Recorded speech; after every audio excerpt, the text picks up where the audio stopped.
বলেন না, কোরআন দিয়ে কেন এখনো বিচার হয় না? কোরআন দিয়ে আপনি আমি নামাজ পড়ি, কোরআন দিয়ে রোজা রাখি, কোরআন দিয়ে হজ যাকাত সবই করি, কিন্তু এরপরে কেন বিচারক তার বিচারিক কাজ করে না কোরআনের আইন দিয়ে? মুজরিমের সত্যকে মিথ্যা, মিথ্যাকে সত্য হিসেবে সবার সামনে উপস্থাপন করে। যেমন ইসলামী আইন, শরিয়ার আইন, ন্যায় বিচার, এই কথাগুলো উঠলেই সমাজের এক শ্রেণীর আলেম, তথাকথিত এক শ্রেণীর রাজনীতিবিদ, তাদের গায়ে জ্বালা ধরে যায়।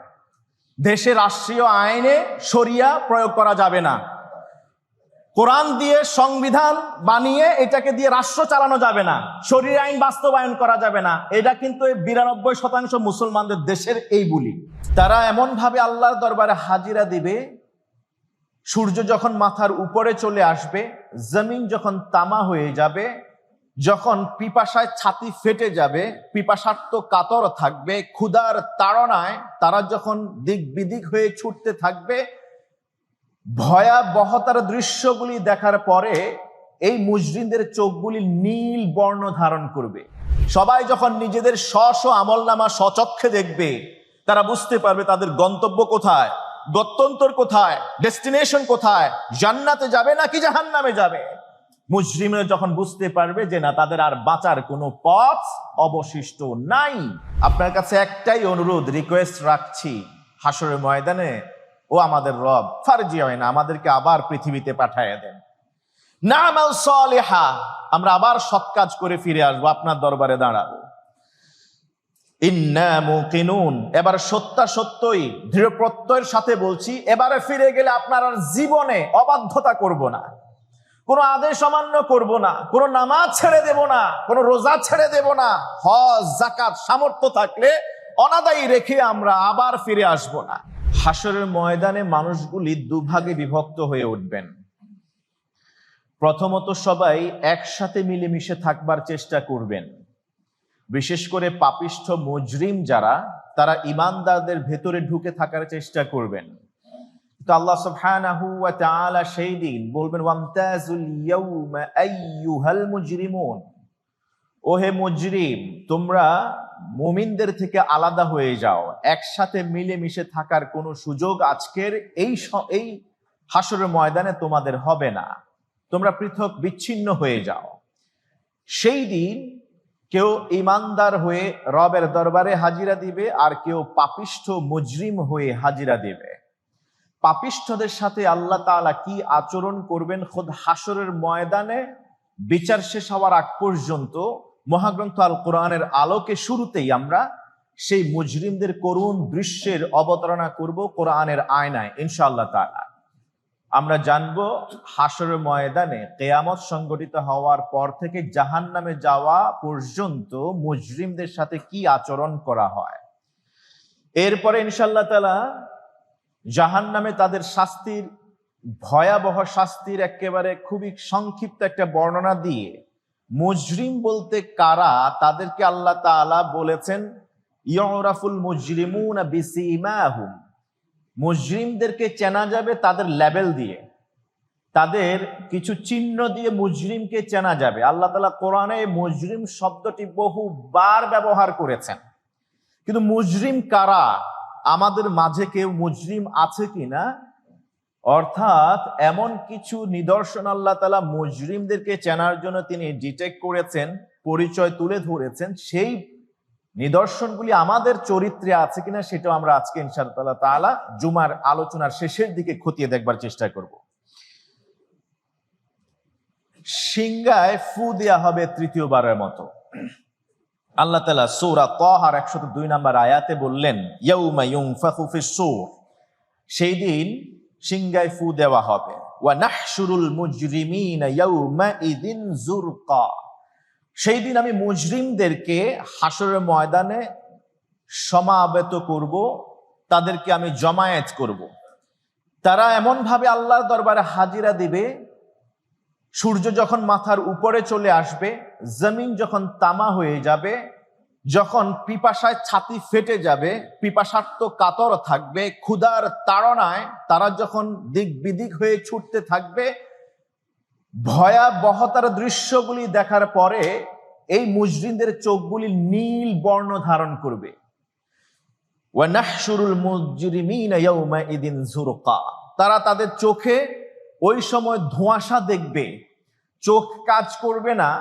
বাহির থেকে অন্যরা যখন তাদের চোখের দিকে তাকাবে, চোখগুলোকে নীল বর্ণের দেখতে পাবে। এই জুরকা শব্দের অন্য বর্ণনায় এসছে, ব্যাখ্যা এসছে যে না, সেদিন তারা অন্ধই হয়ে যাবে। এই মুজরিমরা হাসরের ময়দানে চোখে কিছুই দেখতে পাবে না। কিভাবে রবের সামনে দণ্ডায়মান হবে? সূরা ইব্রাহিমের 49তম আয়াতে আল্লাহ তাআলা বললেন, ওয়া তারাল মুজরিমিনা ইয়াউমাইদিন মুকাররানিনা ফিল আসফাত। ওয়া তারাল মুজরিমিন, নবী হে, আপনি এই মুজরিমদেরকে হাসরের ময়দানে রবের সামনে দাঁড়িয়ে থাকতে কোন অবস্থায় দেখবেন তার বর্ণনা শুনুন। মুকাররানিনা, কঠিন ভাবে আষ্টে পৃষ্ঠে বাঁধা থাকবে, ফিল আসফাত, জাহান্নামের শিকল দিয়ে আল্লাহ তাআলা তাদের হাত পা বেঁধে রবের সামনে দাঁড় করায় রাখবেন। সারাবিলুহুম মিন কাতিরান, তাদের গায়ে যে পোশাক থাকবে হাসরের ময়দানে, সেই পোশাকগুলি থাকবে আল কাতরা মিশ্রিত জাহান্নামে। ওয়া তাগশা ওয়ুজুহাহুমুন নার, এবং জাহান্নামের আগুনগুলি হাসরের ময়দানেই তাদের চেহারাকে ঢেকে ফেলবে, আচ্ছাদন করে রাখবে। চেহারার দিকে তাকালে, চোখের দিকে তাকালে চোখ নীল দেখা যাবে, চেহারার দিকে তাকালে বোঝা যাবে যে জাহান্নামের আগুন তাকে ভেতর থেকেই দহন করছে, জ্বালিয়ে পুড়িয়ে দিচ্ছে, এমনটা দেখা যাবে। তারা রবের সামনে মাথা উঁচিয়ে দাঁড়াতে পারবে না। জমিনে তো তারা মাথা দম্ভ বরে উঁচিয়ে চলেছে গর্বের সাথে, কিন্তু হাসরের ময়দানে তারা রবের সামনে তাকাতে পারবে না। তারা দাঁড়াবে মাথা নত অবস্থায়। সূরাতুস সাজদার 12তম আয়াতে আল্লাহ তাআলা বললেন, ওয়ালাউ তারা ইদিল মুজরিমুনা নাকিসু রুউসিহিম, ওয়ালাউ তারা ইদিল মুজরিমুনা নাকিসু রুউসিহিম, নবী হে, যদি আপনি দেখতেন হাসরের ময়দানে তারা কোন অবস্থায় দাঁড়িয়ে থাকবে রবের সামনে। নাকিসু রুউসিহিম ইনদা রাব্বিহিম, রবের সামনে যখন দাঁড়াবে তারা তাদের মাথাকে নিচের দিকে দিয়ে রাখবে। এরপর বলবে, রব্বানা আবসারনা ওয়া সামি'না ফারজি'না না'মাল সালিহান ইন্না মুকিনুন। রব্বানা, ও আমাদের রব। হাসরের ময়দানে মুজরিমরা রবকে বলবে কোন অবস্থায়? শিকলাবদ্ধ, রবের সামনে দাঁড়িয়ে মাথা নিচের দিকে দিয়ে, উপরের দিকে তাকানোর সেই অনুমতি তাদের থাকবে না। নিচের দিকে তাকিয়ে বলবে, রব্বানা, ও আমাদের প্রতিপালক। আবসারনা, জাহান্নামের যে শাস্তির কথা আমরা শুনেছি, হাসরের ময়দানের ভয়াবহতার কথা, যাকে আমরা উপেক্ষা করেছিলাম, অস্বীকার করেছিলাম, আজকে সচক্ষে দেখেছি। ওয়া সামি'না, আমরা তো শুনেছিলাম এর সত্যতার ব্যাপারে, সেটা আজকে বাস্তবে আমরা এক্সপেরিয়েন্স করেছি। ফারজি'না, আপনার কাছে একটাই অনুরোধ, রিকোয়েস্ট রাখছি, হাসরের ময়দানে ও আমাদের রব, ফারজি'না, আমাদেরকে আবার পৃথিবীতে পাঠিয়ে দেন। না'মাল সালিহা, আমরা আবার সৎ কাজ করে ফিরে আসবো, আপনার দরবারে দাঁড়াবো। ইন্না মুকিনুন, এবার সত্যই দৃঢ় প্রত্যয়ের সাথে বলছি, এবারে ফিরে গেলে আপনার আর জীবনে অবাধ্যতা করব না, কোনো আদেশ অমান্য করব না, কোনো নামাজ ছেড়ে দেব না, কোনো রোজা ছেড়ে দেব না। হজ যাকাত সামর্থ্য থাকলে অনাদায়ী রেখে আমরা আবার ফিরে আসব না। আমাদের সম্পদগুলি অকাতরে আল্লাহ আপনার দরবারে ব্যয় করব, মানুষদেরকে সাহায্য সহযোগিতা করব, গীবত করব না, পরনিন্দা করব না, পরচর্চা করব না, মানুষের ক্ষতি করব না, জুলুম করব না, টেন্ডারবাজি করব না, চাঁদাবাজি করব না, যত গর্হিত নিষিদ্ধ কাজ আছে রব সবকিছু বর্জন করব। যা আদেশ করেছেন একেবারে দৃঢ় প্রত্যয়ের সাথে, ইয়াকিনের সাথে বলছি, রব একবার শুধু সুযোগ দেন, পৃথিবীতে এই সবকিছু মেনে নেককার আল্লাহওয়ালা হয়ে তারপরে আবার আপনার দরবারে আসতে চাই। এই আপিল তারা করতে থাকবে। আল্লাহ সুবহানাহু ওয়া তাআলা তাকায়া দেখবেন, এরা বাঁচার জন্য ইমানদারের মাঝে মাঝে ফাঁকে ফাঁকে ঢুকে থাকবে। আল্লাহ তাআলা তখন বলবেন তাদেরকে ডেকে, সূরা ইয়াসিনের 59তম আয়াত, ওয়ামতাজুল ইয়াউমা আইয়ুহাল মুজরিমুন, ওয়ামতাজুল ইয়াউমা আইয়ুহাল মুজরিমুন, ও হে মুজরিম, তোমরা আজকে আলাদা হয়ে যাও, ইমানদারদের থেকে তোমরা সরে যাও। কারণ এর আগে ইমানদারদেরকে আল্লাহ তাআলা ইস্তিকবাল জানাবেন ফেরেশতাদের মাধ্যমে, সালামুন কাওলাম মির রাব্বির রাহিম, সালামুন কাওলাম মির রাব্বির রাহিম। রহিম আল্লাহ আর রহমানির রহিম সূরা ফাতিহাতে আমরা পড়েছি। রাহিম এমন এক দয়ালু পরম অতিশয় মেহেরবান আল্লাহ, যিনি তার রহমতের 100 ভাগের 99 ভাগ জমা রেখেছেন পরকালে হাসরের ময়দানে একেবারে নিভু নিভু করে জ্বলতে থাকা ঈমানদারদেরকে সাহায্য সহযোগিতা রহম করবার জন্য। সুবহানাল্লাহ। ঠিক আল্লাহ তাআলা সূরা ইয়াসিনের 59তম আয়াতে বলছেন ওয়া সালামুন কাওলাম মির রাব্বির রাহিম। আল্লাহ বলেন নাই সালামুন কাওলাম মির রাব্বির রহমান মির রাব্বির রহিম। পরম করুণাময় আল্লাহ তাআলার পক্ষ থেকে তোমার জন্য সালাম। সুবহানাল্লাহ। ঈমানদারদেরকে আল্লাহ বলবেন। এর পরক্ষণেই আল্লাহ তাআলা পরের আয়াতে বলছেন ওয়ামতাজুল ইয়াউমা আইয়ুহাল মুজরিমুন। ওহে মুজরিম, পাপিষ্ঠ যারা, তোমরা আজকে ঈমানদার থেকে আলাদা হয়ে যাও, সরে যাও। আল্লাহ নির্দেশ দিবেন। নির্দেশ দেওয়ার পরে এরপরে তারা আলাদা হয়ে যাবে।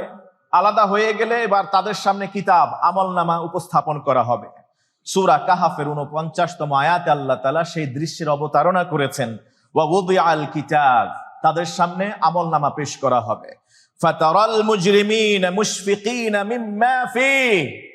এই মুজরিম যারা, পাপিষ্ঠ যারা আছে, অপরাধী, মহান রবের দরবারে যারা অলরেডি হাজিরা দিয়েছে একেবারে আলাদা হয়ে, তারা তাদের আমলনামার দিকে তাকায় দেখবে এবং ভয়ে ভয়ে ভীত বিহ্বল হয়ে তারা তাকিয়ে দেখবে তাদের আমলনামার দিকে। ওয়া ইয়াকুলুন, আমলনামা দেখার পরে এক নজর তারা বলবে ইয়া ওয়াইলাতানা, হায় আফসোস, আমাদের ধ্বংস, দুর্ভাগ্য আমাদের। মা লিহাদাল কিতাব, এ কেমন এক আমলনামা, লা ইউগাদিরু সাগীরাতান ওয়ালা কাবীরাতান ইল্লা আহসাহা। পৃথিবীতে আমি যা কাজ করেছি সেটা একেবারে নগণ্য তুচ্ছ কাজ, কিংবা একেবারে বড় কোনো অপরাধ আমি করেছি, কিংবা নগণ্য কোনো ভালো কাজ করেছি, আর অনেক বড় ভালো কাজ করেছি, সবকিছুই এই আমলনামার মধ্যে লিপিবদ্ধ করা হয়েছে। ওয়াজাদু মা আমিলু হাদিরা, পৃথিবীতে তারা যা কিছু করেছে সবকিছু সচক্ষে তখন দেখতে পাবে। ওয়ালা ইয়াযলিমু রাব্বুকা আহাদা, সেদিন আল্লাহ তাআলা কাউকে বিন্দু মাত্র জুলুম করবেন না। সেদিন তারা তাদের আমলনামা দেখে ভীত বিহ্বল হয়ে পড়বে, ভয়ে কাঁপতে থাকবে, আমলনামার দিকে ডরে ভয়ে তাকাইতে চাইবে না। একবার তাকাবে, আবার নজর সরায় ফেলবে, আবার তাকাবে কোথাও কোনো ভালো আমল দেখে কিনা। সেই দিন এই অবস্থায় যখন তারা নিজেরাই বুঝতে পারবে, মহান রবের ওই ঘোষণা অনুযায়ী ইকরা কিতাবাক কাফা বিনাফসিকাল ইয়াউমা আলাইকা হাসিবা, সবাই যখন নিজেদের স্ব আমলনামা স্বচক্ষে দেখবে, তারা বুঝতে পারবে তাদের গন্তব্য কোথায়, গত্যন্তর কোথায়, ডেস্টিনেশন কোথায়, জান্নাতে যাবে নাকি জাহান্নামে যাবে। মুজরিমরা যখন বুঝতে পারবে যে না, তাদের আর বাঁচার কোনো পথ অবশিষ্ট নাই, তখন সূরাতুল মাআরিজের 11তম আয়াতের দৃশ্যটা আমাদের মনে ভেসে আসে। ইউবাসসারুনাহুম, তাদেরকে দেখানো হবে, সাক্ষাৎ করানো হবে প্রথমেই তাদের সন্তানদের সাথে। ওয়া সাহিবাতিহি, তার স্ত্রীকে দেখানো হবে। ওয়া আখি, তার ভাই, তার বন্ধু, সহোদর ভাই কিংবা তার বন্ধুকে দেখানো হবে।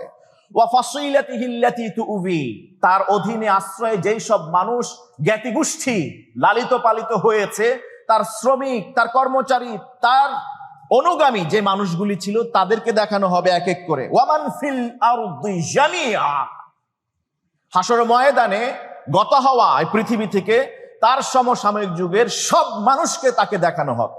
কেন দেখানো হবে? সবার আগে সন্তানকে কেন দেখাবে? এই প্রশ্নের জবাব দেওয়ার আগে আল্লাহ তাআলা এই আয়াতে আসলে কি বলতে চাচ্ছেন। ইয়াওয়াদ্দুল মুজরিম, সন্তানকে দেখার পরে ওই বাবার আক্ষেপ, আগ্রহ জেগে উঠবে, মনে খায়েশ, আকাঙ্ক্ষা জেগে উঠবে। যে মুজরিম বাবা তার সন্তানকে দেখবে, সাথে সাথে বলবে লাউ ইয়াফতাদি মিন আযাবিন ইয়াউমাইযিন বিবানি, আল্লাহ আজকে আমার এই যে ছেলে, যে ছেলেটার জন্য আমার জীবন শেষ করছি, যে ছেলেটার জন্য আমি দিন রাত এক করে হাড় ভাঙা শ্রম বিসর্জন দিয়ে তিলে তিলে এই ছেলেটাকে বড় করছি, তার লালন পালনের দায়িত্ব নিয়েছি, পৃথিবীর সবকিছুকে উপেক্ষা করেছে এই সন্তানের জন্য, যে সন্তানের ডিগ্রি অর্জনের জন্য, সন্তান এস্টাবলিশ হওয়ার জন্য আমি দুনিয়াতে এমন কোনো কাজ করি নাই যেই কাজটা মানুষের বিরুদ্ধে যায় নাই, দিনের বিরুদ্ধে যায় নাই। আমি সবকিছু করেছি, যে সন্তানটা আমি আমার নিজের চেয়েও বেশি ভালোবাসি, আল্লাহ এই যে আমার ছেলে, এই ছেলেটাকে আপনাকে দিলাম, এর বিনিময়ে আপনি আমাকে পার পাইয়ে দিন। সন্তানকে কোরবান করতে চাইবে সেদিন, মুক্তিপণ হিসেবে সন্তানকে পেশ করতে চাইবে, কিন্তু সন্তান দেখার সাথে সাথে বাবের সামনেও আসবে না, দৌড়ায় চলে যাবে। ইয়াউমা ইয়াফিরুল মারউ মিন আখিহি ওয়া উম্মিহি ওয়া আবিহি ওয়া সাহিবাতিহি ওয়া বানিহি লিকুল্লি ইমরিইম মিনহুম ইয়াউমা ইযিন শাআনুন ইউগনি। কেন তারা দেখে পালাবে? কারণ প্রত্যেকে সেদিন ইয়ানাফসি ইয়ানাফসি করতে থাকবে, প্রত্যেকে নিজেকে নিজে ভাববে, নিজেকে নিয়ে ভাববে। ইভেন খোদ আল্লাহ রসুল নবী মুহাম্মদুর রাসূলুল্লাহ সাল্লাল্লাহু আলাইহি ওয়াসাল্লাম সর্বশেষ ও চূড়ান্ত নবী, আমাদের মায়ার নবী রাহমাতুল আলামিন ছাড়া অন্য সব নবী, সব রাসূলও তাদের উম্মতকে ভুলে যাবে। প্রত্যেকে ইয়ানাফসি ইয়ানাফসি করতে থাকবে, শুধু একজন উম্মতকে হাসর ময়দানের কঠিন বিপদে ভুলবেন না, বরং নিজেকে ভুলবেন, উম্মতকে প্রায়োরিটি দিবেন। বলবেন আল্লাহুম্মা গফির লি উম্মতি, আল্লাহুম্মা গফির লি উম্মতি। আল্লাহ আমার উম্মতকে আপনি ক্ষমা করে দিন, আমার উম্মতকে আপনি ক্ষমা করে দেন। আল্লাহ তাআলা বলছেন ইউবাসসারুনাহুম, মুজরিম পিতাকে দেখানো হবে তার সন্তানকে, ইয়াওয়াদ্দু, সে আকাঙ্ক্ষা করবে, উদ্দুন মানে সর্বোচ্চ ইচ্ছা, আকাঙ্ক্ষা তার, এটা সবচেয়ে বেশি চাওয়া হাসরের ময়দানে কার? মুজরিমদের। ইয়াওয়াদ্দুল মুজরিমু লাউ ইয়াফতাদি মিন আযাবি ইয়াউমাইদিন বিবানি, তার এই কলিজার টুকরা সন্তানকে মুক্তিপণ হিসেবে দিয়ে সে বেঁচে যাইতে এই প্রত্যাশা করবে, আকাঙ্ক্ষা থাকবে। ওয়া সাহিবাতিহি, যে স্ত্রীর জন্য জীবনটা দিয়ে দিল, যে স্ত্রীর জন্য মাকে উপেক্ষা করলো, বাবাকে ঘরে জায়গা দেয় নাই, যে স্ত্রীর কথার উপরে অটল থেকে, অবিচল থেকে, কথাকে বেশি প্রাধান্য দিয়ে মায়ের সাথে দুর্ব্যবহার করেছে, ওই স্বামী মুজরিম গুলি পর্যন্ত হাসরের ময়দানে তার স্ত্রীকে কোরবান করতে চাইবে আল্লাহ তাআলার কাছে। বলবে যে আল্লাহ আমাকে না নিয়ে আমার স্ত্রীরা আমার জায়গায় নিয়ে যান, আমি তাকে আজকে কোরবান করে দিব। স্ত্রী স্বামীকে দেখে সামনেও আসবে না, পরিচয়ই দিবে না, বরং অস্বীকার করবে, জীবনে আপনাকে চিনি না, স্বামী থাকা তো দূরে থাক, আমি আপনাকে চিনি না, অস্বীকার করবে। ওয়া ফাসি ওয়া আখি, তার ভাই, সহোদর ভাই, যে ভাইয়ের জন্য এত কিছু করেছে এই পৃথিবীতে, সেই ভাই। এই ভাই হতে পারে মায়ের পেটের ভাই, এই ভাই হইতে পারে রাজনৈতিক ভাই, এই ভাই হইতে পারে পাড়ার এলাকার ভাই, ছোট ভাই, বড় ভাই, এই ভাই সেই ভাই, কেউ কাউকে চিনবে না সেই দিন। বিশ্বাস করেন সবাই চাইবে আপনাকে আমাকে জাহান্নামে ঢুকিয়ে দিয়ে সে যেন পার পাইয়ে যায়, এমনটাই চাইবে।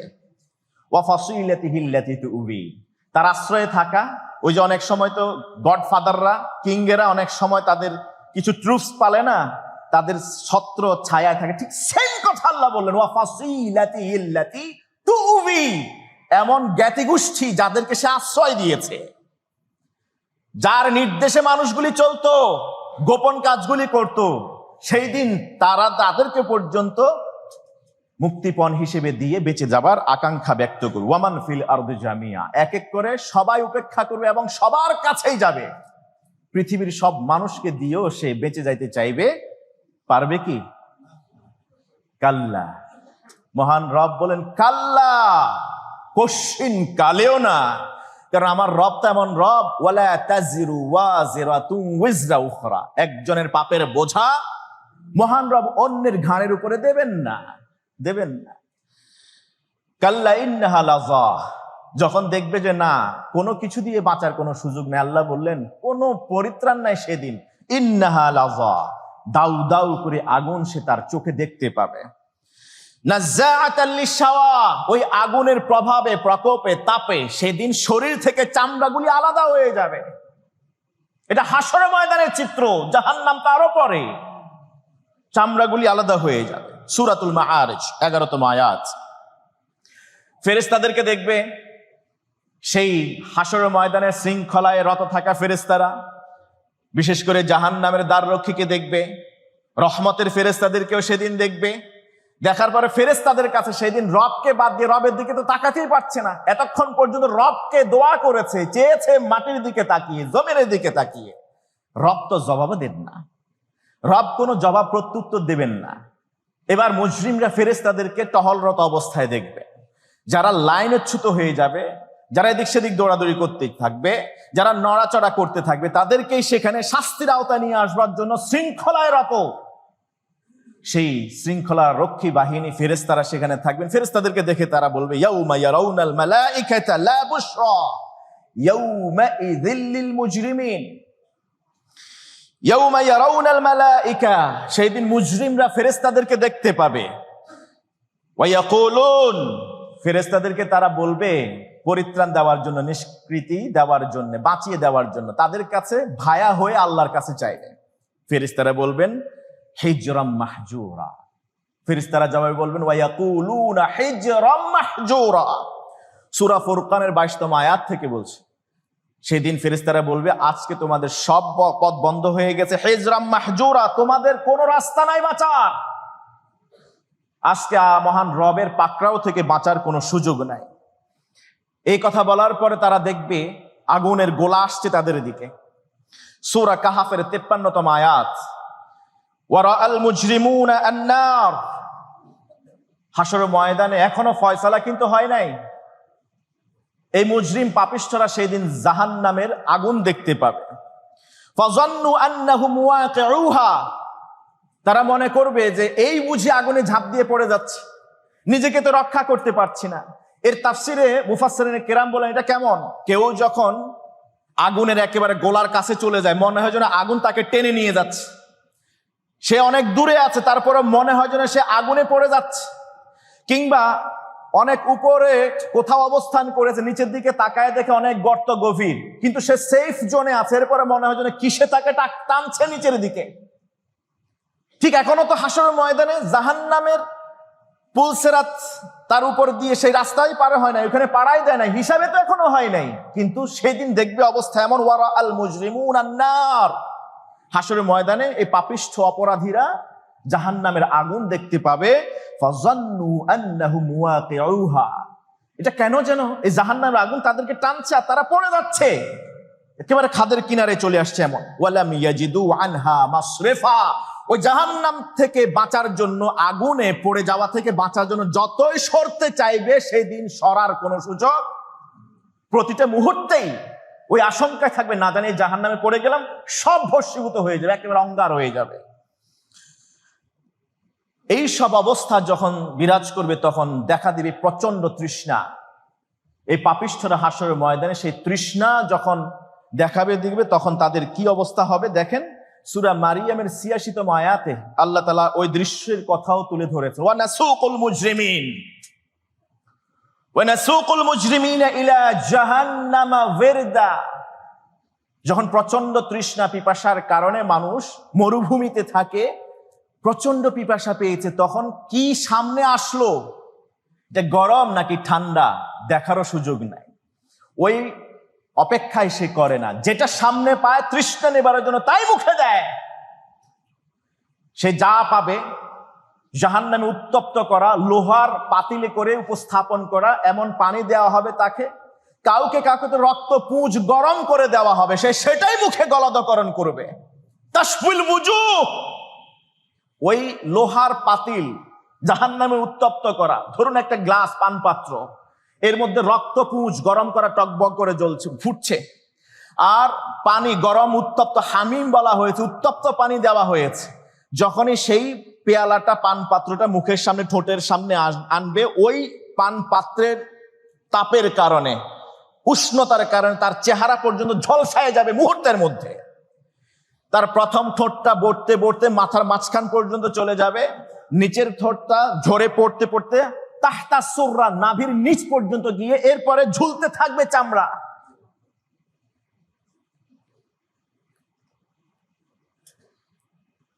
ওয়া নাসুকুল মুজরিমিন, তারা দেখবে সামনে অনেকেরই অবস্থা হচ্ছে যারা অলরেডি মুখে নিয়েছে, যারা দেখেছে এর মধ্যে কয়েকজন মুখে নিয়েছে এই পানি নেয়ার কারণে তাদের অবস্থা কি। সেই সময় এরপরও তৃষ্ণা এত বেশি পাবে, নাসুকুল মুজরিমিনা ইলা জাহান্নামা ওয়িরদা, ওই জাহান্নামের উত্তপ্ত পানির দিকে তাদেরকে নিয়ে যাওয়া হবে। কাদের মতো করে? পশুর সাথে তুলনা দিয়েছেন আল্লাহ। এমন পশু, যে পশু পিপাসার্ত ৬ মাস ধরে পানি পায় নাই, এই পশুকে পানি পান করানোর জন্য হাঁকিয়ে নিয়ে যাওয়া লাগে না, পশু নিজে থেকে হামাগুড়ি দিয়ে চলে যায়, কিন্তু আল্লাহ বলছেন তারা তো পিপাসায় কাতর হয়ে যাবেই, হামাগুড়ি দিয়ে যেতে চাইবে, কিন্তু তারা তো শৃঙ্খলাবদ্ধ, শিকলে আবদ্ধ, তারা হামাগুড়ি দিতে পারবে। আমি আল্লাহ তাআলা তাদেরকে চার পায়া পশুর মতো ধাবিত করে, ধাওয়া করে তারপর তাদেরকে জাহান্নামের দিকে নিয়ে যাব।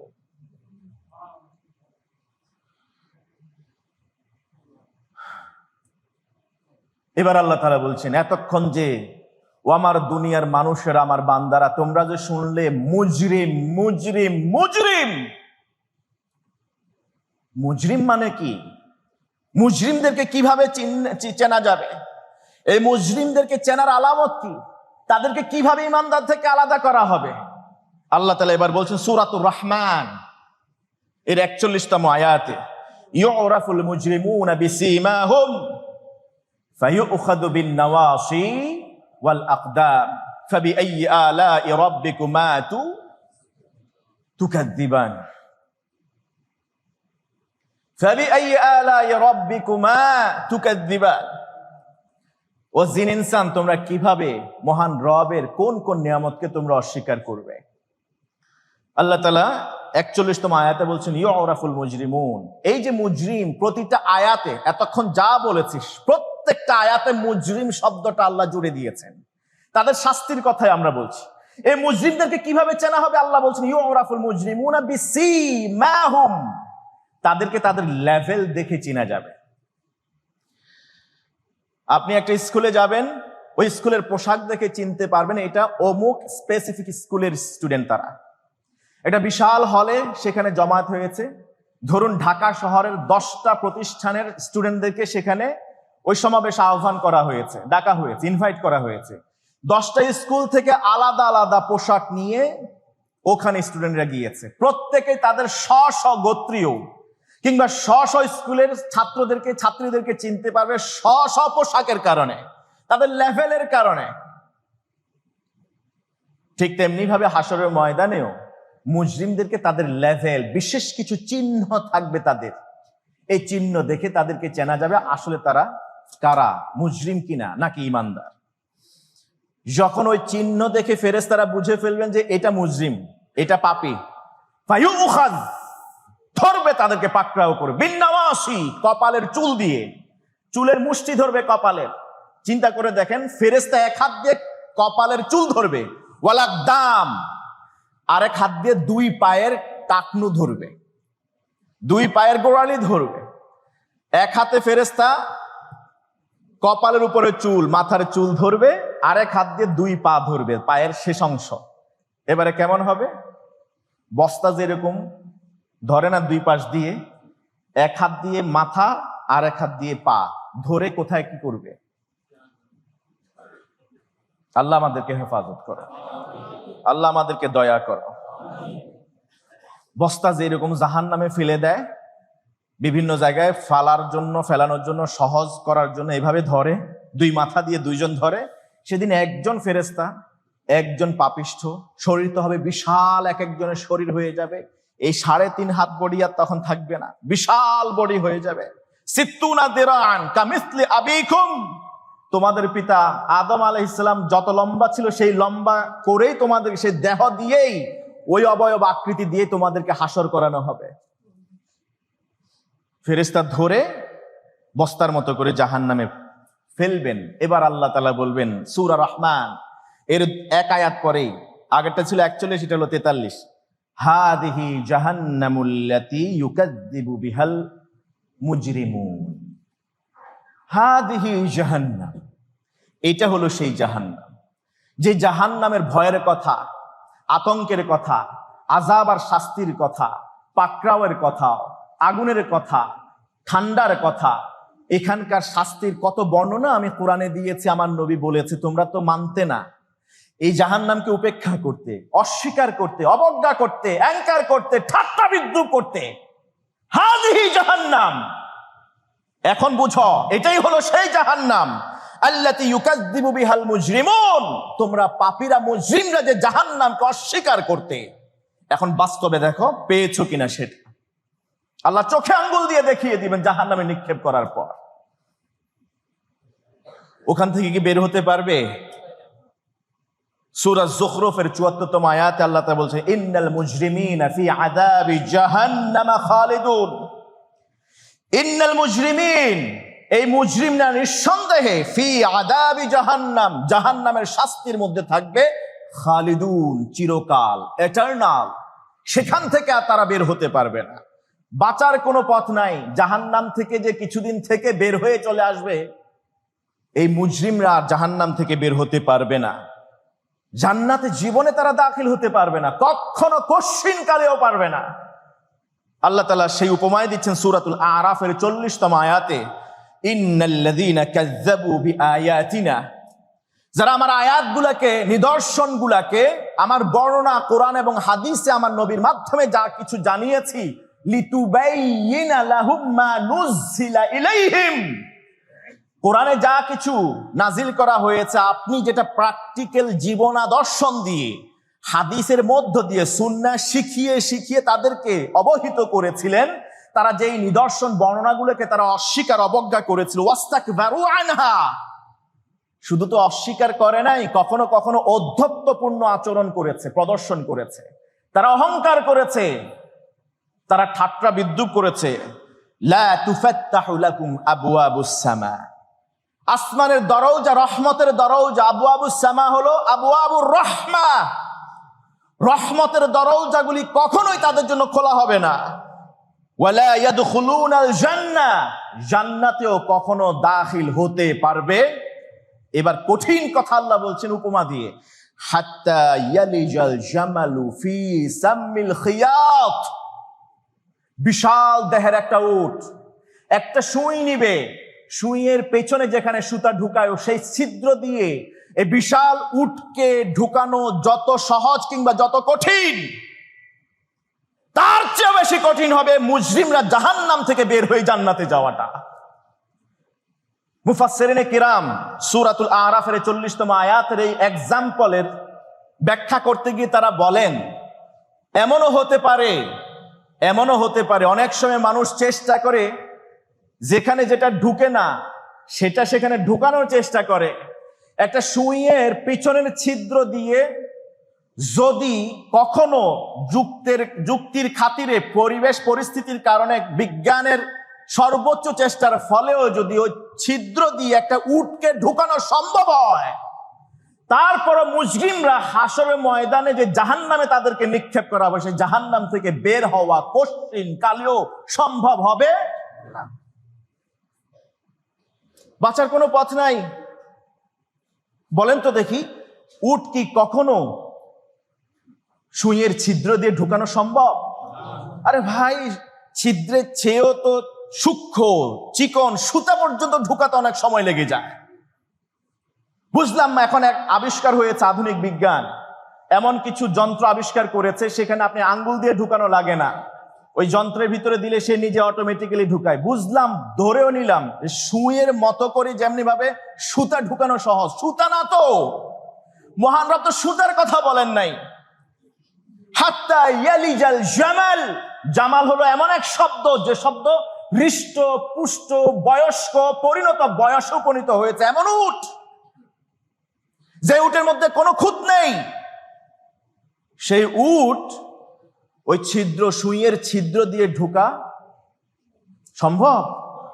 আল্লাহ বলেন যদিও সম্ভব হয়, কিন্তু তারপরও মুজরিমরা জাহান্নাম থেকে বের হওয়া সম্ভব হবে, জান্নাতে ঢুকতে পারবে না।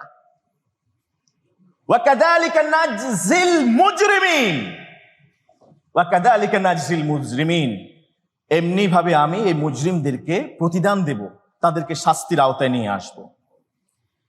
এবার শেষ কথা আমরা বলবো মহান রবের সূরা তাহার ৭৪তম আয়াতের আলোকে, ইন্নাহু মাইয়াতি রাব্বাহ, ইন্নাহু মাইয়াতি রাব্বাহ, ইন্নাহু মাইয়াতি রাব্বাহু মুজরিমান, তোমাদের মধ্যে যে ব্যক্তি রবের সাথে সাক্ষাৎ করে মুজরিম অবস্থায়, অপরাধী হয়ে মহান রবের সাক্ষাৎ করে, লাহু জাহান্নাম, তার জন্য রয়েছে জাহান্নাম, লা ইয়ামুতু ফিহা ওয়ালা ইয়াহইয়া, যে জাহান্নাম থেকে কখনোই বের হতে পারবে না।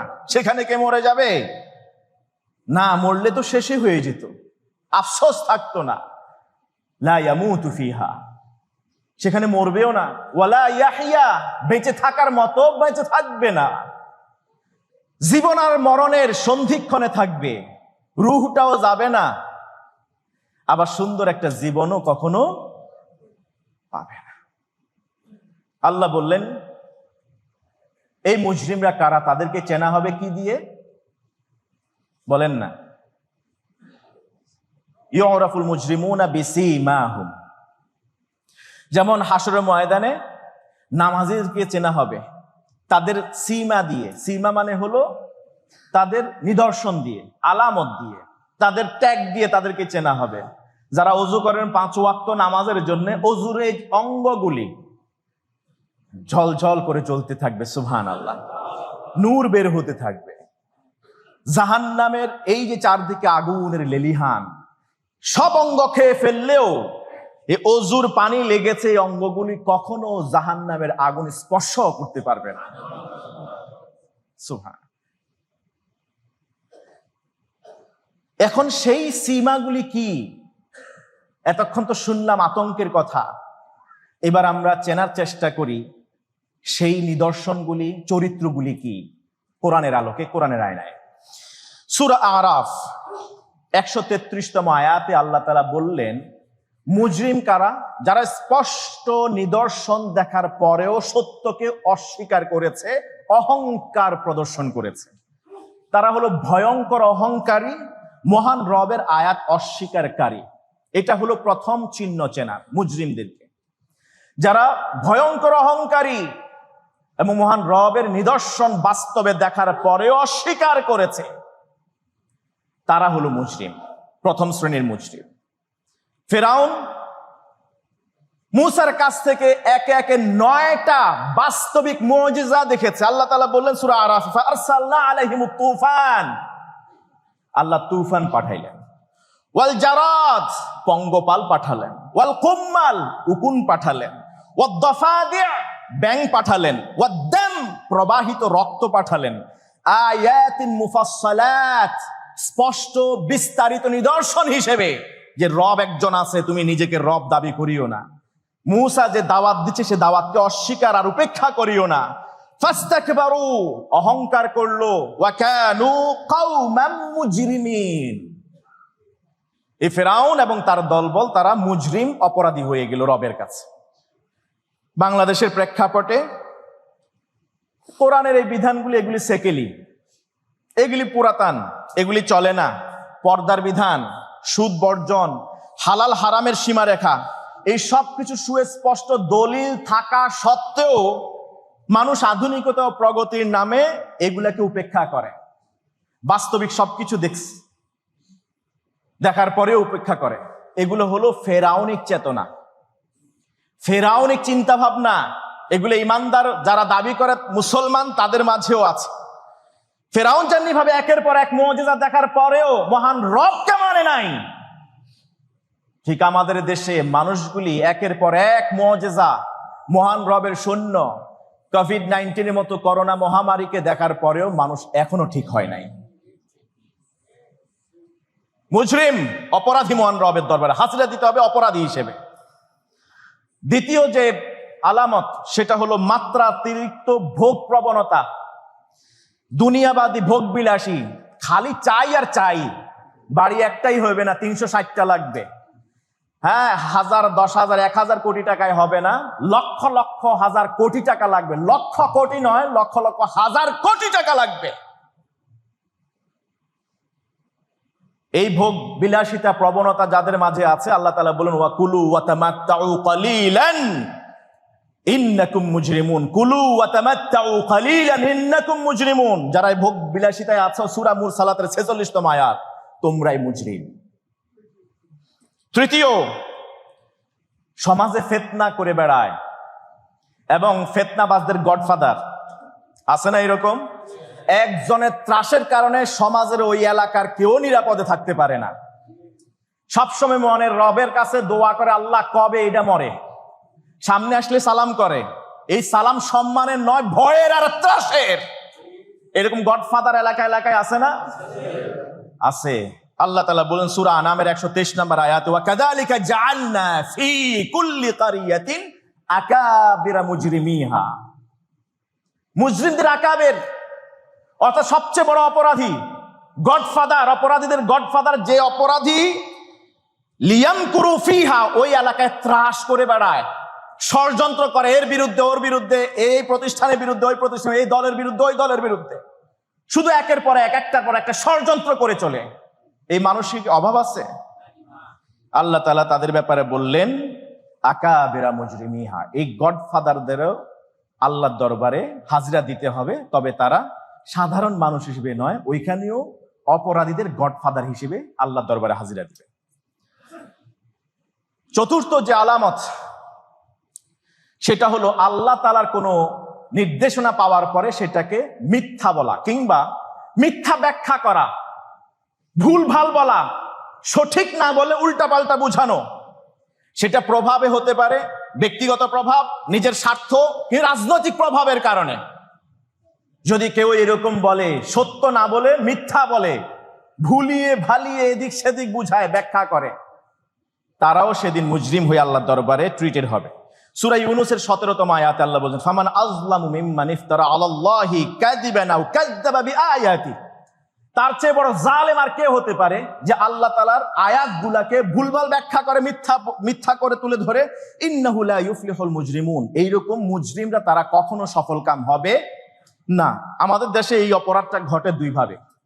প্রথমত হলো কিছু তথাকথিত আলেম আছে, ইউটিউব আলেম আছে, ইউটিউব বেসড আলেম আছে, যারা ব্যবসা, এটা হালাল ওইটা হারাম, যে কোনো প্রশ্ন আসবে কোনো জ্ঞান ছাড়া, গভীর স্টাডি ছাড়া তাৎক্ষণিক জবাব দিয়ে দেয়। সঠিক মেসেজ তার কাছে নাই, বুৎপত্তিগত জ্ঞান নাই, এরপরেও নিজের হামচুনিমান ডাঙ্গরনেস, হামছে বড়া কোন, হ্যাঁ এই যে নিজের বড়ত্ব আমিত্ব জাহির করার জন্য আমার চেয়ে বড় শায়েখ আর কে আছে, সব বিষয়ের সমাধান তার কাছেই আছে, অথচ সে মিথ্যা ভুলভাল ব্যাখ্যা করেছে। আছে না এরকম অনেক? দ্বিতীয় হলো বুদ্ধিজীবী, ফেসবুক বুদ্ধিজীবী আছে অনেক আমাদের দেশে, দেখবেন তারা বলে যে ইসলাম নাকি নারীদেরকে অধিকার দেয় নাই। আছে না এরকম? নারীবাদী অনেক, ইসলাম সহিংস। আর কিছু কিছু আলেম তো এরকম আছে, দ্বিতীয় বিয়েকে মনে করে তারা এটা ওয়াজিব বা ফরজ, বা একাধিক বিয়েটাকে ফরজ মনে করে, ওয়াজিব মনে করে, এবং এটা ট্রেন্ড হয়ে গেছে এখন সমাজে। এই বীজটা বপন করার চেষ্টা করছে একদল ইউটিউব আর ফেসবুক আলেম। তারা বলে, এটা ছড়ায় যে একাধিক বিয়ে যার নাই সে তো পুরুষে না। নাউজুবিল্লাহ করবেন না। একাধিক বিয়ে কি ফরজ, ওয়াজিব, সুন্নত? সুন্নত নয়, এটা মেয়ার অনুমোদিত, তাও শর্ত সাপেক্ষে। তা আল্লাহ তাআলা বললেন তোমরা কখনো একাধিক স্ত্রীর মাঝে সমতা বজায় রাখতে পারবে না। ফাইন খিফতুম আল্লা তা'দিলু ফাওয়াহিদা, এটা মেয়র অনুমোদিত, এটা উৎসাহ দেয়া হয় নাই, সুন্নত নয়, ওয়াজিব নয়, ফরজ তো নাই। কিন্তু দেখবেন এক শ্রেণীর আলেম নিজেরা 4টা-5টা করে বিয়ে করছে, বিয়ে করার পর এটা আবার প্রমোট করে ফেসবুকে। পঞ্চম যেই নিদর্শন বা লেভেল দেখে মুজরিমদেরকে আল্লাহ তাআলা ডিটেক্ট করবেন, আলাদা করে ফেলবেন, তারা নিজেরা তো ভ্রষ্ট, অন্যদেরকে পথভ্রষ্ট করে। সূরা শুআরা আল্লাহ তাআলা 99তম আয়াতে বলেন, ওয়ামা আদাল্লানা ইল্লাল মুজরিমুন। সেদিন পাপীরা, যাদের জন্য জাহান্নামে ডিক্লেয়ার হয়ে যাবে পাপ করার কারণে, তারা জাহান্নামে গিয়ে বলবে, আল্লাহ আমরা কি নিজেরা পথভ্রষ্ট হয়েছি? ওয়ামা আদাল্লানা ইল্লাল মুজরিমুন, আমাদেরকে ওই মুজরিমরা, অপরাধীরা, যারা তোমার দরবারে অপরাধী হয়ে হাজিরা দিয়েছে, এরা আমাদেরকে পথভ্রষ্ট করছে। অর্থাৎ এরা নিজেরা পথভ্রষ্ট, অন্যদেরকে পথভ্রষ্ট করে। এই উদাহরণ আমাদের সমাজে কেমন হতে পারে? মদের ডিলার যারা আছে, সিনেমার হলের মালিক, যে খালি নিজে তো সিনেমা দেখে না, নিজে খালি মদ খায় না, এটা প্রচার করে না, সমাজটাকে ধ্বংস করে দিচ্ছে। নিজেরা তো ধ্বংস হলোই হলো, পুরা সমাজটাকে, জাতিটাকে অন্ধকারে ঠেলে দিল। সিনেমা হল বানাইয়া, মদের বার, মদের দোকান, মদের ব্যবসার লাইসেন্স নিয়ে নিজেদের খালি খায় না, অন্যদেরকেও সেখানে সার্ভ করে, বিক্রি করে। ইয়াবাখোর, শত শত তরুণ ধ্বংস করে দিচ্ছে এই ইয়াবা। নিশ্চয়ই এগুলো তো কেউ না কেউ ইম্পোর্ট করে নিয়ে আসে। এইভাবে করে নিজেরা পথভ্রষ্ট, অন্যদেরকে পথভ্রষ্ট করছে। অশ্লীল কি বলা হয়, টিকটকার, অশ্লীল কন্টেন্ট ক্রিয়েটর যারা আছে ফেসবুকে, ইউটিউবে, নিজেরা অশ্লীলতা নিজের শরীর উলঙ্গ করে দেখায়, নাচানাচি করে দেখায়। শুধু নিজে তো এটা করে না, পুরো সমাজটাকে ধ্বংস করে অশ্লীলতার দিকে ঠেলে দিচ্ছে। শেষ কথা আমরা বলবো, শেষ এবং ষষ্ঠ লেভেল নিদর্শন দেখে মুজরিমকে চেনার, সেটা হলো লিউহিক্কাল হাক্কা ওয়া ইউবতিলাল বাতিল ওয়ালাউ কারিহাল মুজরিমুন। সূরা আনফালের ৮ম আয়াত। আল্লাহ তাআলার বিধান হলো তিনি সত্যকে সত্য, মিথ্যাকে মিথ্যা হিসেবে দেখাবেন, কিন্তু মুজরিমরা তার উল্টো। মুজরিমরা সত্যকে মিথ্যা, মিথ্যাকে সত্য হিসেবে সবার সামনে উপস্থাপন করে। যেমন ইসলামী আইন, শরিয়ার আইন, ন্যায় বিচার, এই কথাগুলো উঠলেই সমাজের এক শ্রেণীর আলেম, তথাকথিত এক শ্রেণীর রাজনীতিবিদ, তাদের গায়ে জ্বালা ধরে যায়। দেশে রাষ্ট্রীয় আইনে শরিয়া প্রয়োগ করা যাবে না, কোরআন দিয়ে সংবিধান বানিয়ে এটাকে দিয়ে রাষ্ট্র চালানো যাবে না, শরিয়া আইন বাস্তবায়ন করা যাবে না। এটা কিন্তু 92% মুসলমানদের দেশের এই বুলি, ঠিক কিনা বলেন? তাদেরকে যখন বলে আপনার কি একমত? যদি একমত না হন তাহলে দীর্ঘ 54 বছর ইতিহাসে এখনো কেন কোরআনের রাজ কায়েম হয় নাই? বলেন না, কোরআন দিয়ে কেন এখনো বিচার হয় না? কোরআন দিয়ে আপনি আমি নামাজ পড়ি, কোরআন দিয়ে রোজা রাখি, কোরআন দিয়ে হজ যাকাত সবই করি, কিন্তু এরপরে কেন বিচারক তার বিচারিক কাজ করে না কোরআনের আইন দিয়ে? লিউহিক্কাল হক ওয়া ইউবতিলাল বাতিল ওয়ালাউ কারিহাল মুজরিমুন। কারণ এটা ওই যে অপরাধীরা যারা আল্লাহর সামনে দাগি আসামি, নিজেদেরকে মুসলমান বলে, দাড়ি টুপি পাঞ্জাবি টুপি সবকিছুই ঠিকঠাক আছে, এরপরেও তারা যখনই শরিয়ার আইনের কথা কয় তখন তাদের মানে এটা আর ভাল লাগে না। এতক্ষণ পর্যন্ত হুজুরে সুন্দর ওয়াজ করছে কোরআনের আলোকে, শেষের দিকে যে কি হইলো, হুজুরের রাজনীতি ঢুকাই দিছে। কয় না এর মধ্যে অনেকে কয় না এটা? বলেন, আমি তো বললাম সূরা আনফালের ৮ম আয়াতের আলোকে, এটাকে আমার কথা বললাম আমি? এর আগের সব কথাই কোরআনের, প্রত্যেকটা কোরআন আয়াত, একটা হাদিস বলি নাই। আজকে চিন্তা করে দেখেন, একটা হাদিস কোট করি নাই, প্রত্যেকটা কোরআন আয়াত রেফারেন্স সহ বলেছি। রেকর্ড হচ্ছে ইউটিউবে গিয়ে আপনারা দেখবেন, ফেসবুকে মিলাই দেখবেন কোরআনের সাথে, নিজের একটা কথা বলিনি। শেষ কথা সূরা আনফালের আলোকে বলেছি ৮ম আয়াতের, সেখানেও আল্লাহ তাআলা এইদের চরিত্র মুখোশ উন্মোচন করে দিয়েছেন। এখন যেমনি ভাবে মিলে মিশে আছে সবাই একসাথে, হাসরের ময়দানে কি সেটা সম্ভব? লেভেল আল্লাহ তাআলা দেখায় দিবেন, বলবেন ওয়ামতাজুল ইয়াউমা আইয়ুহাল মুজরিমুন। তুমি মুজরিম, দেখা হয়ে গেছে তোমার, আলাদা হও। মিলেমিশে থাকার কোনো সুযোগ, হক বাতিল একসাথে হতে পারে না, আলো অন্ধকার একসাথে থাকতে পারে না। আলো আসলে অন্ধকার বিদূরিত হতেই হবে। যা আল হক ওয়া যাহাকাল বাতিল ইন্নাল বাতিলা কানা যাহুকা। আল্লাহ তাআলা আমাদেরকে বোঝার তৌফিক দান করুন, আমাদেরকে ইমানদার হয়ে জান্নাতে যাবার তৌফিক দান করুন। রবের সামনে অপরাধী নই, ইমানদার হিসেবে যেন আমরা রবের সামনে হাজিরা দিতে পারি, তবেই তো আল্লাহ তাআলা আমাদেরকে জান্নাত দিবেন।